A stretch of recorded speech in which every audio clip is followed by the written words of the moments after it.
दोस्तों, स्वागत है आप सभी का एक और न्यू वीडियो में। दोस्तों, कल के लेक्चर में हमने आप लोगों को बता दिया था किस प्रकार से स्ट्रेटजी बनाएंगे ताकि 8 से 10 दिनों में जो है 95 प्लस नंबर आराम से आ जाएगा। ये नहीं है कि इसमें नहीं आएगा। ओके, यही तो इस ज्यामिति में अच्छी बात है कि आप जो पढ़ रहे हैं वो चीज एकदम गारंटी कि आना ही आना है। आज जो है हम टॉपिक कवर करेंगे वो टॉपिक जिससे पूरा 20 के 20 एमसीक्यू एकदम आपके तैयार हो जाएंगे। बस आपको करना क्या है, पूरे लेक्चर को बढ़िया से देख जाना है। देखिए, एमसीक्यू प्रश्न जो बनते हैं इसमें बहुत ही एकदम आसान बनते हैं। आसान, इतना आसान कि समझ लीजिए अगर टॉपिक जो पढ़ा रहे हैं आप आराम से पढ़ लीजिए, 20 के 20 एकदम पूरा सही होंगे। ठीक है ना। तो और वैसे कन्वर्जन थोड़ा बहुत तो आपको आता ही होगा, केमिस्ट्री वाला कन्वर्जन नहीं। कन्वर्जन सिंपली जैसे 1 सेंटीमीटर में कितना मीटर होता है, इस प्रकार से ये भी प्रश्न आता है। ठीक है ना, क्योंकि ज्यामिति बना रहे हैं तो ये भी आना स्वाभाविक है। ओके, तो आज जो है हम सोच रहे हैं कि पूरा का पूरा टॉपिक कवर कर ले। जैसे हमारे पास लगभग कई टॉपिक है, जैसे कोई टॉपिक छूटे ना इसलिए इसको लेना पड़ रहा है। ओके, वैसे तो हम मैथमेटिक्स में सब पढ़ा चुके हैं, लेकिन कोई भी टॉपिक छूटे ना इसलिए पूरा सब कुछ है यहाँ पर। ओके, तो चलिए अब हम ज़्यादा टाइम बर्बाद नहीं करते हैं, डायरेक्टली शुरू करते हैं। हाँ, एक चीज़ बता दें, चैनल पर पहली बार आए तो सब्सक्राइब जरूर कर लीजिए, क्योंकि देखिए कला का जो है एक प्रकार से समझ लीजिए पूरा जल्दी से जल्दी कोशिश करेंगे ख़त्म हो जाए। अगर आज नहीं तो कल, यानी 2 लेक्चर में इसको ख़त्म कर देंगे। फिर उसके बाद एक बचेगा आप लोगों का स्मृति चित्रण, तो 1 लेक्चर उसमें लाएंगे, बता देंगे। ठीक है ना, 2-3 लेक्चर में वो सब हो जाएगा। और ज्यामिति जो रचना बनाने वाला है उसके लिए 4-5 लेक्चर लेंगे, अलग से थोड़ा वीडियो बनाएंगे बोर्ड पर। तो अब बोर्ड पर हम बता दें ऐसे ऐसे करो तो नहीं कर पाओगे, हमको खुद बनाना पड़ेगा। ओके, तो बोर्ड पर बनाना संभव नहीं है कंपास वंपास से। ठीक है ना, तो आइए अब हम शुरू करते हैं। देखिए, सबसे पहला टॉपिक जो है इसमें है कि ज्यामिति कला से संबंधित शब्दों की परिभाषाएं। अब आप कहिए परिभाषा कहाँ पूछती है, मैं बता रहा हूँ। जैसे देखिए, पहला क्या होता है, पहले हम इसमें समझेंगे बिंदु के बारे में। बिंदु क्या होता है, बिंदु। ओके, तो आप कहेंगे ऐसा है, बिंदु वह होता है जिसकी ना तो ऊंचाई होती है, ना तो लंबाई होती है, ना तो चौड़ाई होती है, उसे हम बोलते हैं बिंदु। तो ये हो गया देखिए बिंदु। अब ऐसे हम डिफिनेशन बोल दे रहे हैं। एक चीज और, अगर आप चाहते हैं कि पूरा का हम जो है पीडीएफ हम ले लें तो भैया इसके लिए कुछ नहीं करना है, आपको बस कमेंट कर दीजिएगा वीडियो में और उसके बाद चैनल पर व्हाट्सएप चैनल को ज्वाइन कर लीजिएगा, वहीं पर हम सेंड कर देंगे। ठीक है, पूरा पीडीएफ डिफिनेशन सही सब कुछ है, सब आपको मिल जाएगा आसानी से।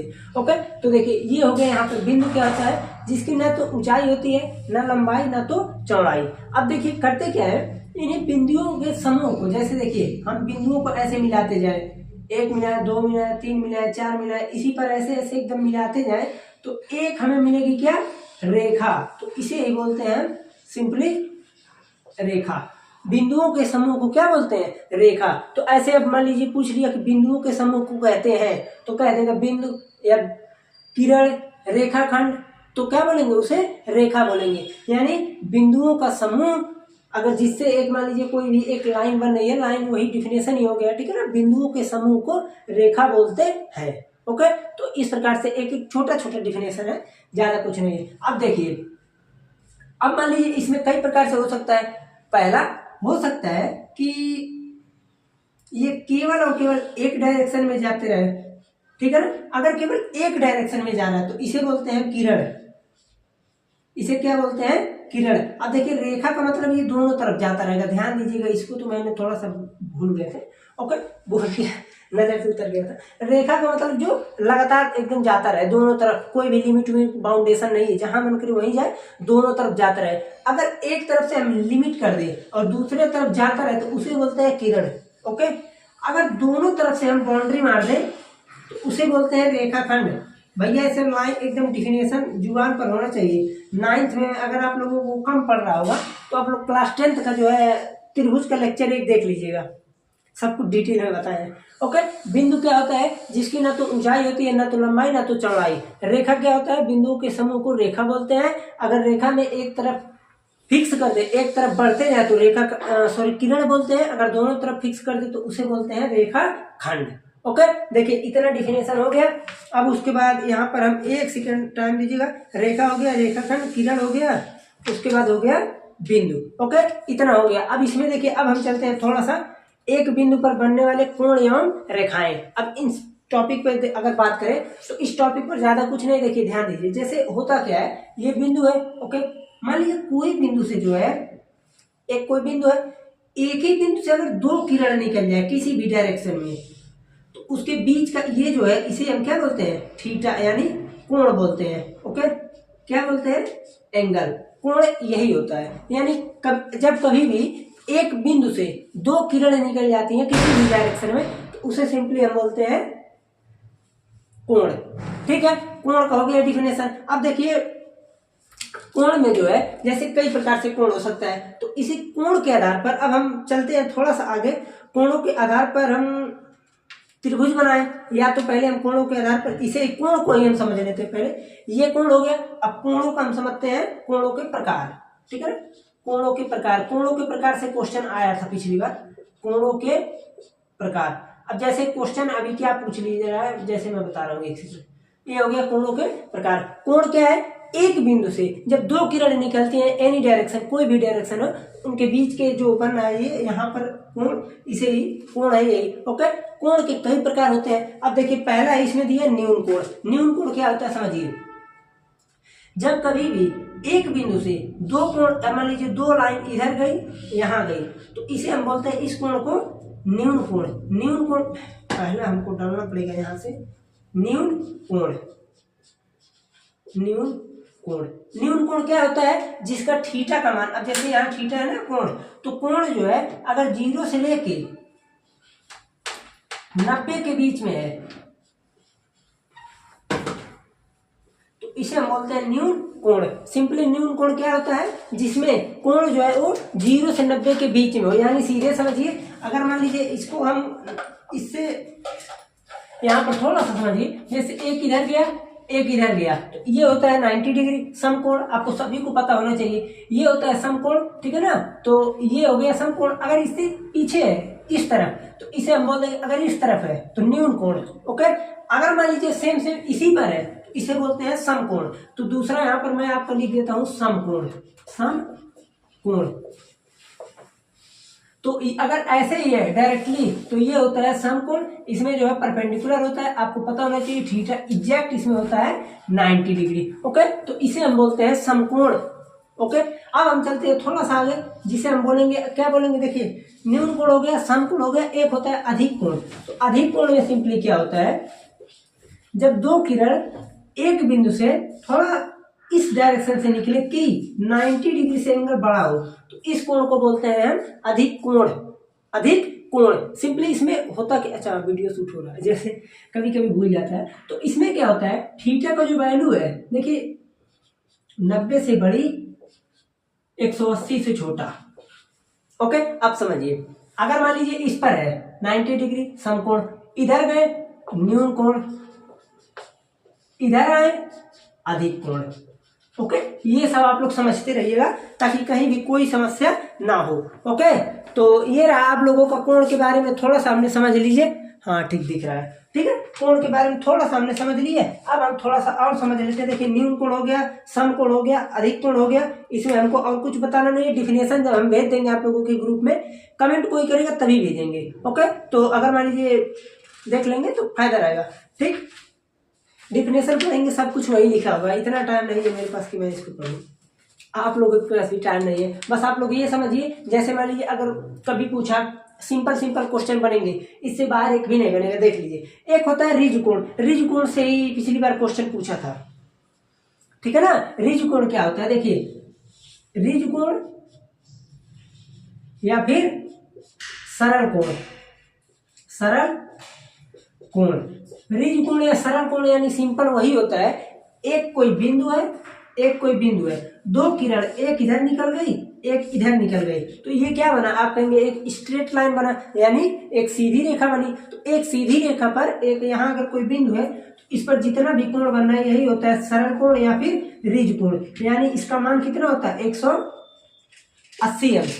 तो कभी कभी मान लो एमसीक्यू पूछ लिया अगर कि एक सरल रेखा पर कितना कोण होता है, तो 180 अंश, या फिर रिज कोण होता है तो 180 अंश। ओके, तो अब जैसे क्वेश्चन पूछने का कई तरीका बन सकता है। रिज कोण का अधिकतम मान कितना हो सकता है, न्यूनतम, अधिकतम चाहे न्यूनतम 180 ही होगा, क्योंकि न्यूनतम या अधिकतम करेगा तो दूसरा कोण हो जाएगा। इधर आएंगे तो अभी तो बता रहे कौन सा कोण हो जाएगा, पीछे जाएंगे तो अधिक कोण में आ जाएगा। ठीक है ना, आपको सिंपल ये ध्यान देना है कि किस प्रकार से कोण बना। देखिए पूरा प्रोसेस शुरू से ही हुआ, यहाँ से हमने शुरू किया। देखिए अब उसी अगर लाइन पर ही है तो 0 डिग्री कोण बनता है, सभी को पता है। थोड़ा सा ऊपर उठे 90 से कम आए तो न्यून कोण हुआ, एकदम 90 पर गए तो सम कोण हुआ, 90 से थोड़ा सा अधिक गए तो अधिक कोण हुआ, एकदम एक लाइन बन गई तो इसे बोलते हैं सरल कोण या फिर रिज कोण। ठीक है, अब उसके बाद एक और आता है रिफ्लेक्स यानी बृहद कोण, बृहद कोण, बृहद कोण। सिंपली देखिए ये क्या होता है, सिंपल समझिए। जैसे अभी को मैंने बताया, इसमें क्या है, दोनों इस प्रकार से आ जाए। जैसे एक यहाँ है, एक मान लीजिए इसको अगर देखा जाए तो रिफ्लेक्स रहे, यानी इसको हम बोल सकते हैं 180 डिग्री से बड़ी कोण को। बृहद कोण में सिंपली वही आएगा जो 180 अंश से बड़ा कोण हो। 180 अंश से अगर बड़ा है तो उसे हम बोलेंगे बृहद कोण। ठीक है ना। अब उसके बाद देखिए इसमें कुछ और डिफिनेशन दिया है, जैसे संपूर्ण कोण, पूरक कोण, ये सब हमको बताना जरूरी है। देखिए बृहद कोण ये इसमें कोई बात नहीं, 180 अंश से बड़ा होना चाहिए। उसके बाद एक और आता है एडजेसेंट एंगल, आसन्न कोण। तो आसन्न कोण आप लोग पढ़े होंगे किसमें, जब आप समरूप त्रिभुज पढ़ते हैं तो वहां पर आप लोगों ने पढ़ा होगा आराम से। उसमें क्या होता है, अगर दो त्रिभुज समरूप होते हैं तो उनके एडजेसेंट एंगल इक्वल होते हैं। ओके, ये तो आप लोग पढ़े होंगे। उसके बाद आता है देखिए संपूरक कोण, संपूरक कोण, संपूरक कोण। एक और होता है इसी के पास से सुन लीजिए, एक को बोलते हैं हम पूरक कोण, पूरक कोण। तो संपूरक कोण क्या होता है, देखिए अगर दो कोणों की वैल्यू का योग, अगर दो, ये समझ लीजिए एक प्रकार से दो कोणों पर ही लागू होगा। अगर कभी भी दो कोणों का योग, मान लीजिए कोई भी दो नहीं है, दोनों कोणों का योग अगर 180 अंश हो गया तो इसे बोलते हैं संपूरक कोण। अगर 90 डिग्री हुआ तो इसे बोलते हैं पूरक कोण। कभी कभी आपसे क्वेश्चन पूछ लेगा कि 30 डिग्री का पूरक कोण होगा तो 30 डिग्री का पूरक 60 होगा, यानी 30 डिग्री में हम क्या जोड़ दें कि 90 हो जाए तो 60 जोड़ेंगे। संपूरक कोण क्या होगा, मान लीजिए 120 अंश का संपूरक 60 होगा। ठीक है ना। तो क्वेश्चन चाहे जो पूछे, अब इसमें से लगभग 4 से 5 क्वेश्चन बन गया। आप लोग एकदम देखेंगे अगर 4 से 5 क्वेश्चन एकदम फिक्स है। एक दो क्वेश्चन इसमें बन सकते हैं, एक एंगल से बन सकता है, इससे भी बन सकता है कि संपूरक कोण में, अब जैसे मान लीजिए पूछ लिया कि 30 का संपूरक या फिर 20 का पूरक, तो इस प्रकार से पूछ सकता है। ठीक है ना। अब उसके बाद समांतर और प्रतिच्छेदी रेखाएं दिया है, तो समांतर और प्रतिच्छेदी रेखाएं आप सभी को पता होगा, यहाँ तो दिख ही रहा होगा। देखिए एक होता है समांतर रेखा, समांतर रेखा, और एक होता है प्रतिच्छेदी रेखाएं, प्रतिच्छेदी रेखाएं, प्रतिच्छेदी रेखाएं। अब देखिए समांतर रेखाएं क्या होती है, सिंपल, अगर दो रेखा जो, जैसे मान लीजिए यहाँ पर देखिए दो रेखाएं हैं, उनके बीच का डिस्टेंस कभी भी असमान ना हो, यानी जैसे मान लीजिए कोई, जैसे सिंपल उदाहरण इसको देखिए दोनों को। ओके, अगर एक ऐसे जा रही है तो ये भी एक ऐसे ही जा रही है, ये नहीं है कि आगे चल के कहीं डिस्टेंस ऐसे हो गया ऐसे हो गया ना, दोनों के बीच का एंगल हमेशा 0 डिग्री है। ओके, दोनों लाइन सेम ही है, 0 डिग्री हो गया, डिस्टेंस बीच का हमेशा एकदम फिक्स ही है, तो उसे हम बोलते हैं सिंपल समांतर रेखाएं। तो कभी कभी आपसे पूछ सकते हैं कि समांतर रेखाओं के बीच का कोण होगा तो 0 डिग्री। और देखिए प्रतिच्छेदी रेखाएं क्या होती हैं, तो प्रतिच्छेदी रेखाएं सिंपल वही होता है जो आगे चलकर कहीं ना कहीं एक दूसरे को प्रतिच्छेद कर दे। तो प्रतिच्छेदी, अब रचना में एक क्वेश्चन इस पे पहले हम लोग रचना बनाए हैं, आप लोग को हो सके तो बता दें इसको। इसमें रचना हम लोग पढ़े हैं कि प्रतिच्छेदी दो तिर्यक रेखाएं या फिर अप्रतिच्छेदी रेखाएं, प्रतिच्छेदी रेखाएं के बीच का कोण बताइए। तो ये भी एक रचना है, किस प्रकार से निकाला जाता है इसको हम बता देंगे। ओके, अब देखिए थोड़ा सा आप चलते हैं आगे। अब आता है हमारा त्रिभुज। अब हम चलते हैं त्रिभुज के बारे में थोड़ा सा डिटेल में बता देते हैं। इसको आप लोग स्क्रीनशॉट लेकर इसको इरेज करते हैं, तब हम चलते हैं अब त्रिभुज के बारे में। ओके, अब हम चलते हैं आगे। अब हम इसमें देखिए, अभी तक तो समझ लीजिए आपका 4 से 5 एमसीक्यू एकदम कंफर्म है, उसी में से ही आना है, क्योंकि मैंने एमसीक्यू का पैटर्न देखा, बहुत ही आसान एमसीक्यू बनता है। जैसे ज्यामिति में कठिन एमसीक्यू बन ही नहीं सकता, ये तो रीजन है ही। ठीक है ना। अब हम चलते हैं, थोड़ा सा बात कर लेते हैं त्रिभुज के बारे में। देखिए हमको ये नहीं है कि क्लास 10 का पूरा त्रिभुज इसी में पढ़ा देंगे, नहीं, ऐसा ज्यादा कुछ नहीं करना है, बस थोड़ा बहुत ही। अब देखिए त्रिभुज क्या होता है, तो 3 रेखाओं से, रेखा जानी नहीं है क्या होता है, बिंदुओं के समूह को रेखा बोलते हैं। बिंदु क्या होता है, तो न जिसकी लंबाई, न ऊंचाई, न चौड़ाई, कुछ नहीं। तो देखिए त्रिभुज क्या होता है, 3 रेखाओं से बनी बंद आकृति को त्रिभुज बोलते हैं। अब त्रिभुज जैसे मान लीजिए तो इसका डिफिनेशन हो गया, तीन रेखाओं से बनी बंद आकृति को हम क्या बोलते हैं, त्रिभुज बोलते हैं। आप लोग ध्यान से थोड़ा सा फील कीजिए, जैसे जब कोई बिंदु था तो ठीक है बिंदु ही है, जब लाइन बना तो लाइन से अधिकतम क्या क्या हुआ है, लाइन से हमने देखा कि सिंपल बस लाइन खींचे थे, रेखा, आप उसके बाद रेखाखंड, यही सब खींचे, किरण उरण। जब दो रेखा अगर मिली तो जब दो रेखा मिली तो दो रेखा में हमने सिंपली क्या देखा कि दो रेखाओं से कोण बन रही है, तो हमने कोण का अध्ययन किया। जब हम तीन रेखा को लेंगे तो अधिकतम क्या हो सकता है, त्रिभुज बन सकता है। तो तीन रेखा से अगर त्रिभुज बन सकता है तो त्रिभुज का अध्ययन करेंगे, ठीक है ना। तो अब हम यहाँ पर अध्ययन किसका करेंगे, त्रिभुज का अध्ययन करेंगे। ओके, तो अब देखिए, तीन रेखाओं से बनी बंद आकृति को त्रिभुज बोलते हैं। त्रिभुज अगर कोई भी हो तो उसमें तीन ठोंगे होते हैं भाई, भुजा, तीन को होता है कोण, तीन होता है शीर्ष, तीन क्या होता है, शीर्ष होता है। तो देखिए अब यहाँ पर होता क्या है, त्रिभुज का जब क्लासिफिकेशन पढ़ते हैं यानी वर्गीकरण, तो त्रिभुज का वर्गीकरण दो प्रकार से होता है। कौन कौन से, देखिए त्रिभुज अगर बना देते हैं तो त्रिभुज का वर्गीकरण दो प्रकार से, एक होता है भुजा के आधार पर और दूसरा होता है कोण के आधार पर। ये सब एकदम बेसिक है, मैं बहुत डिटेल में पढ़ा चुका हूँ सब कुछ। कोण के आधार पर, और पहला क्या था, भुजा के आधार पर, भुजा के आधार पर। अब देखिए कोण के आधार पर पहले बता दें, क्योंकि अभी कोण का एकदम सब कुछ डिटेल में पढ़ के आए हैं। पहला केस क्या हो सकता है कि न्यून कोण, कोण 90 से छोटा हो, न्यून कोण त्रिभुज। दूसरा क्या हो सकता है, समकोण त्रिभुज, समकोण त्रिभुज, समकोण त्रिभुज। तीसरा क्या हो सकता है, अधिक कोण त्रिभुज, अधिक कोण त्रिभुज। ओके, अब देखिए भुजा के आधार पर क्या हो सकता है, ध्यान से सुनिए। भुजा के आधार पर पहला तो यही हो सकता है कि हो सकता है तीनों भुजाएं समान ना हो, यानी कोई 5 हो, कोई 4 हो, कोई 6 हो, अलग अलग, तो इसे बोलते हैं ऐसे त्रिभुज को विषम बाहु त्रिभुज, विषम बाहु त्रिभुज।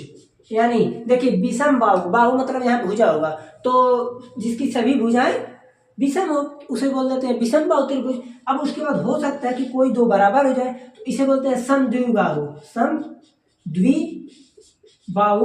त्रिभुज। हिंदी में तो बहुत ही बेहतर है। देखिए सम, सम मतलब समान, द्वि मतलब दो, बाहु मतलब भुजा, जिसकी दो भुजाएं समान हो, समद्विबाहु त्रिभुज।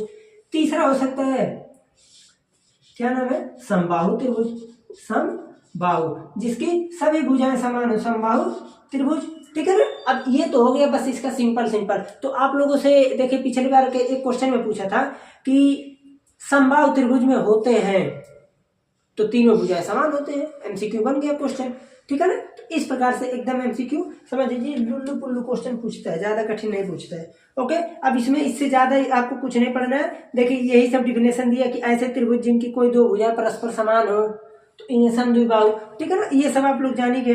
ओके, अब चलते हैं थोड़ा सा आगे, थोड़ा सा इसमें कुछ और जरूर दिया होगा डिटेल में, बस डिटेल में अब कुछ नहीं, बस हो गया यहीं पर, इसका कारोबार खत्म, ठीक है ना। भुजा के आधार पर हमने देख लिया ये होता है, कोणों के आधार पर ये होता है। अब थोड़ा सा और समझ लेते हैं, जैसे देखिए हम बात करते हैं समबाहु त्रिभुज की, थोड़ा सा बताएंगे।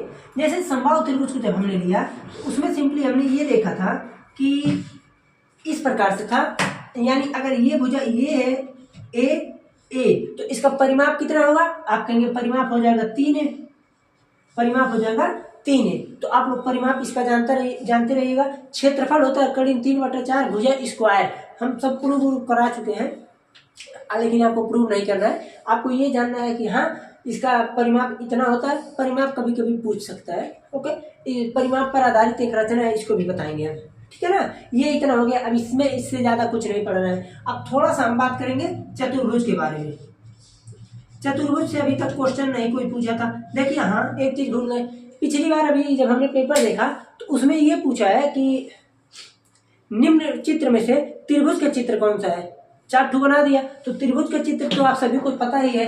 अगर चतुर्भुज का चित्र है तो चतुर्भुज को आप लोग देख कर ही क्लासिफिकेशन कर सकते हैं, जिसमें 4 भुजा रहेगा वही चतुर्भुज है। चतुर्भुज में हम कोई एक इमेज नहीं बना सकते क्योंकि चतुर्भुज कई प्रकार के होते हैं, ठीक है ना। वृत्त का आपको पता ही है। ओके, तो बस इतना ही, चतुर्भुज में हम थोड़ा बहुत बताएंगे। ठीक है ना। चतुर्भुज सिंपल वही होता है जिसमें 4 रेखाओं से बनी बंद आकृति को चतुर्भुज बोलते हैं। 4 रेखाओं से बनी बंद आकृति को चतुर्भुज बोलते हैं। चतुर्भुज की सम्मुख भुजाएं, आप जैसे मान लीजिए कोई भी चतुर्भुज हम खींच देगा, कोई सा भी ले लें, यही ले लेते हैं चलिए समचतुर्भुज, तो ये सब इसके क्या है, सम्मुख भुजाएं हैं। और ये दोनों समांतर रेखा है इसकी, इस चतुर्भुज की समांतर रेखा है, ये इसकी सम्मुख भुजाएं हैं दोनों, ठीक है ना। तो यही सब है, इसमें और कुछ नहीं है। थोड़ा सा इसमें, हाँ ठीक है, इतना समझ लीजिए बस चतुर्भुज का है। उसके बाद अब चतुर्भुज में दो थोड़ा इंपॉर्टेंट होते हैं, दोनों को बता देते हैं। जैसे चतुर्भुज का मतलब 4 भुजा, 4 भुजा वर्ग में भी होते हैं और 4 ही भुजा आयत में भी होते हैं। तो आयत और वर्ग तो बचपन का है, सब आपको पता ही होगा। वर्ग क्या होता है, जिसमें सिंपली 4 भुजा हो, चारों भुजाएं बराबर हो, तो इन्हें हम बोलते हैं वर्ग। वर्ग का क्षेत्रफल होता है पाई आर स्क्वायर, नहीं, इसका होता है ए स्क्वायर। पाई आर स्क्वायर होता है वृत्त का। वृत्त को भी अभी हम थोड़ा सा डिफाइन कर देंगे, सिलेबस में दिया होगा जरूर कहीं किसी कोने में, ठीक है ना। तो वर्ग हो गया सिंपल, देखिए इसका परिमाप हो जाएगा 4 है, क्षेत्रफल हो जाएगा भुजा स्क्वायर। आयत की बात करें, आयत में जिसका लंबाई एल है, इसका ब्रीथ है, अब मान लीजिए इसका परिमाप हो जाएगा 2l + b और क्षेत्रफल हो जाएगा l × b। ओके, तो ये रहा, ये चीज आपका निकल गया सिंपल। इसमें जो है हमने इस एक फ्रेम में क्या देखा, थोड़ा सा बहुभुज के बारे में, बहुभुज अभी इसको मिटाएंगे तब बताएंगे। इसमें हमने सिंपली क्या देखा, 2-3 क्वेश्चन इसमें बन सकते हैं। हमने सिंपली क्या देखा, 3 रेखाओं से बनी बंद आकृति को त्रिभुज बोलते हैं। त्रिभुज में चूंकि 3 भुजा है, 3 ठुकोण है, इसीलिए क्लासिफिकेशन भी 3-3 ही होता है। भुजा के आधार पर 3 ही होता है, कोण के आधार पर भी 3 होता है। न्यून कोण, अधिक कोण, समकोण, समबाहु, विषमबाहु, समद्विबाहु त्रिभुज, इतना हो गया। थोड़ा सा हमने इसमें डिटेल जान लिया, कोण ओण के बारे में पहले बता दिए। विषमबाहु त्रिभुज में अब देखिए यहाँ पर भुजा की आधार हो रही है, कोण ओण से मतलब नहीं है। हाँ, ये चीज पूछ सकता है, एक क्वेश्चन एकदम गारंटी है, पिछली बार तो आया था, आने का चांसेस फुल है। समबाहु त्रिभुज में प्रत्येक कोण होता है, तो प्रत्येक कोण होता है भैया 60 डिग्री। समबाहु त्रिभुज में प्रत्येक कोण 60 डिग्री होता है। समबाहु त्रिभुज में प्रत्येक कोण कितना, 60 डिग्री होता है। ओके, ये जानते रहिएगा। और हमने पढ़ा कि चतुर्भुज क्या होता है, 4 रेखाओं से बनी बंद आकृति को चतुर्भुज बोलते हैं। चतुर्भुज में सिंपली कई चतुर्भुज हो जाते हैं, सम चतुर्भुज होते हैं। अब उसके बाद चतुर्भुज में आप देखेंगे तो बहुत मिलेंगे आपको। कुछ नहीं, वर्ग को जान लें और आयत को जान लें। वर्ग में 4 भुजाएं समान होती हैं, आयत में आमने सामने की बराबर होती हैं, और क्या, और इसका क्षेत्रफल हो जाएगा a स्क्वायर, परिमाप हो जाएगा 4a, इसका परिमाप 2l + b और इसका क्षेत्रफल l × b। ओके, इतना हो गया। अब इसे हम थोड़ा सा मिटाते हैं, तो फिर हम आगे चलते हैं, कुछ और टॉपिक बता देते हैं इसके। अब हम चलते हैं आगे, अब हम आगे चलते हैं तो थोड़ा सा बात करेंगे हम पॉलीगॉन यानी बहुभुज पे। बहुभुज पे थोड़ा सा एक चीज हमको बताना है इसमें, क्योंकि बहुभुज पे कुछ रचनाएं हैं, इक्का दुक्का। बहुभुज यानी पॉलीगॉन, पॉलीगॉन्स। अब देखिए बहुभुज क्या होता है। बहुभुज यानी जिसमें बहुत से भुजा हो, बहुभुज यानी जिसमें बहुत से भुजा हो। अब बहुत से भुजा यानी क्या हो सकते हैं, 4 तक हमने पढ़ लिया चतुर्भुज। अगर 5 है तो पंचभुज, 6 है तो षष्ठभुज, 7 है तो सप्तभुज, अष्टभुज, इस प्रकार से दिए रहेंगे, ठीक है ना। बहुभुज देखिए 2 प्रकार के दिए हैं। एक दिया है यदि किसी बहुभुज की सभी भुजाएं सभी कोण समान हो, ठीक है ना, तो उन्हें सम बहुभुज कहते हैं। एक असमान यानी विषम बहुभुज है, जिसमें कोई भुजा अथवा कोई कोण आपस में समान ना हो, ठीक है ना। तो अब इसमें आपको देखिए पंचभुज की एक रचना है पंचभुज का। षष्ठभुज अष्टभुज में कुछ नहीं है, बस सताने में जाने वाला थोड़ा बहुत आता है, तो उसमें आप लोगों को कुछ नहीं समझना है, ठीक है ना। आपको जो समझना था, इससे एमसीक्यू बनने का कोई चांसेस नहीं है। ओके, अब हम बात करते हैं, देखते हैं वृत्त के बारे में थोड़ा सा बता दें, ठीक है।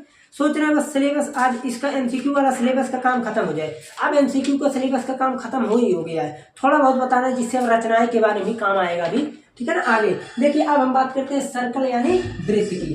सर्कल यानी वृत्त, तो वृत्त तो बहुत ही आसान है, आप सभी ने पढ़ा ही है। वृत्त क्या होता है, किसी समतल में अगर देखा जाए, वृत्त 2D फिगर है ना, समतल में ही बात होगा। तो किसी भी समतल में एक निश्चित पॉइंट से चारों तरफ की दूरी समान है, तो वही होता है क्या चीज, सर्किल, वृत्त होता है। वृत्त में देखिए 2-3 चीज होते हैं। पहला, अगर मान लीजिए वृत्त का ये सेंटर है, अगर पूरा यहाँ से यहाँ तक सेंटर से लेकर मिला दिए तो हम इसे बोलते हैं व्यास यानी d। इसका परिधि होता है 1, तो परिधि इसमें होता है कितना, 2πr। तो किसी भी वृत्त का परिधि होता है 2πr, क्षेत्रफल होता है इसका πr²,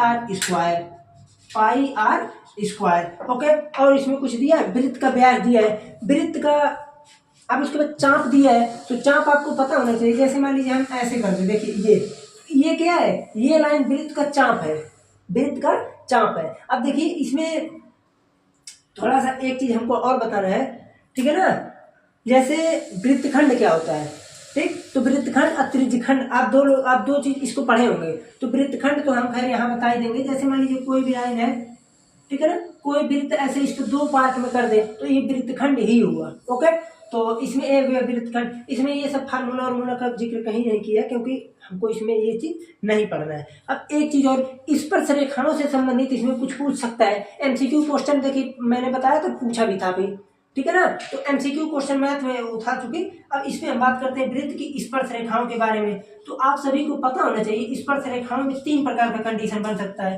पहला, अगर कोई वृत्त है और अगर कोई पॉइंट मान लीजिए बाहर है, कोई वृत्त है, कोई पॉइंट अगर बाहर है तो इसमें अधिकतम कितनी स्पर्श रेखाएं खींच सकते हैं। अब पहले स्पर्श रेखा समझिए, कोई वृत्त है, केवल उसे स्पर्श करते हुए एक बिंदु पर चला जाए तो उसे बोलते हैं स्पर्श रेखा।